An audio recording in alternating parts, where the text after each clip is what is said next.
Assalamualaikum warahmatullahi wabarakatuh. Peace be upon on us and God's mercy and blessings. Greetings of peace to all of us. Om Swastiastu, Namo Buddhaya, Salam Kebajikan.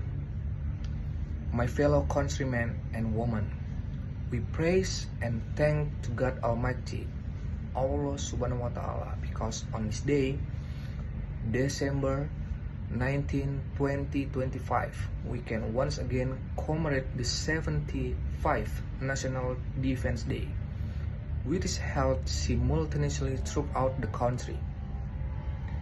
The determination of December 19 as National Defense Day is certainly based on strong reason, namely the occurrence of Dutch military aggression on December 19, 1948. Of the Dutch military aggression launched an attack on the city of Yogyakarta, which was the capital of Indonesia at the time, and arrest President Sukarno, Vice President Muhammad Hatta, Prime Minister Sultan Syahrir, and several other leaders. The fall of the capital city led to the formation of the emergency government of the Republic Indonesia in Padang, West Sumatra.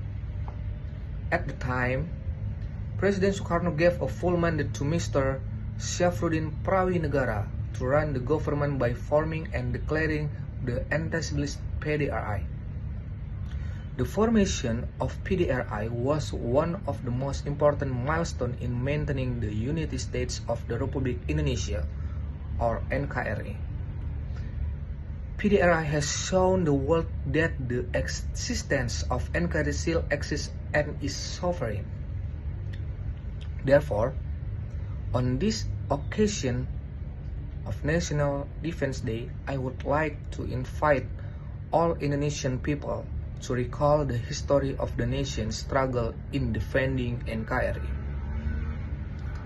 Recalling the sacrifice of the nation heroes, and at the same time to strengthen our conviction to importance of unity and unity, the spirit of never giving up, togetherness and mutual cooperation to defend and maintain the integrity of NKRI.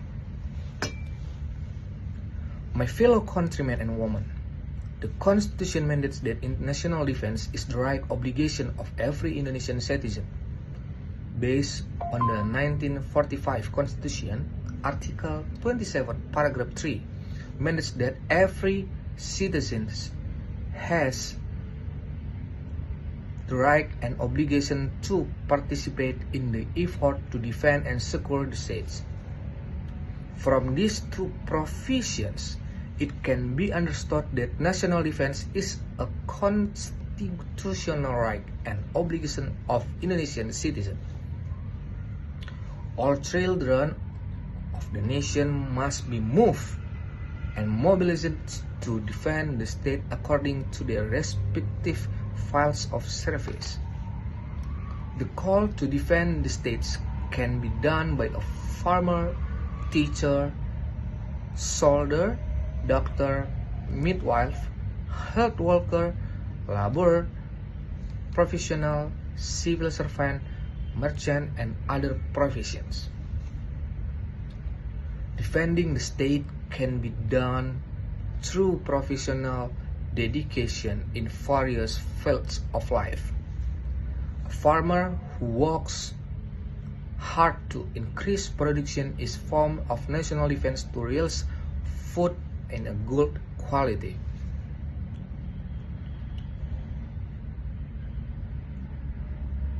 A teacher who struggles to educate children in the border area is a real form of national defense, educating the nationals Indonesian life.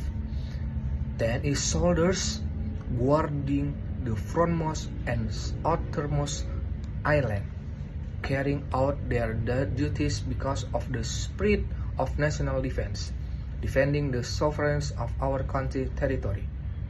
Doctors, midwives, and healthy workers fulfill the call to defend the state with full enthusiasm, providing health service to remote areas.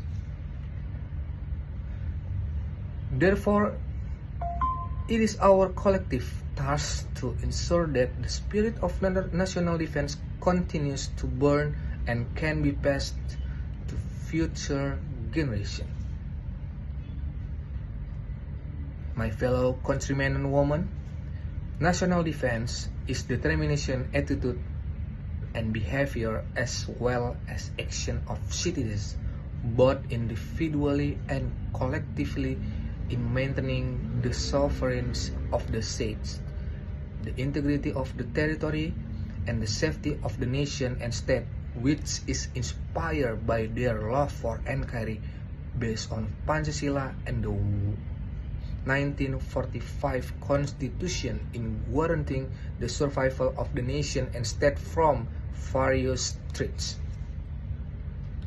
The basic values developed in national defense are love of homeland, awareness of being a nation and state, loyalty to Pancasila as the state ideology, willingness to sacrifice for the nation and state, and the initial ability to defend the state.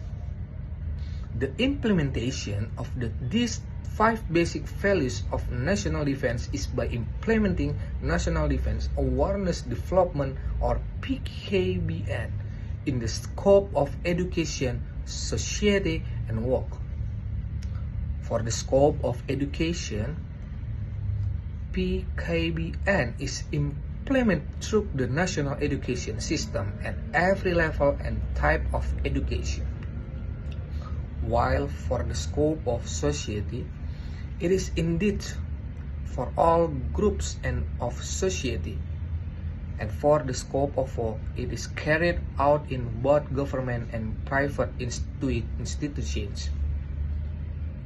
In addition, PKBN is also important as a form of mental revolution as well as to build the nation's resilience in the face of complex threats to realize national resilience that is robust.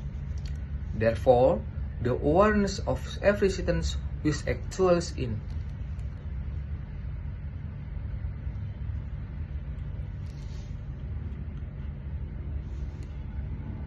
and then thank you. This is can I speak to all of you who present in here. If I made every mistake from my talk, from my thinking, and from my deeply heart, I am apologize to all of you. That's all. Thank you. Pancasila, Pancasila, NKRI.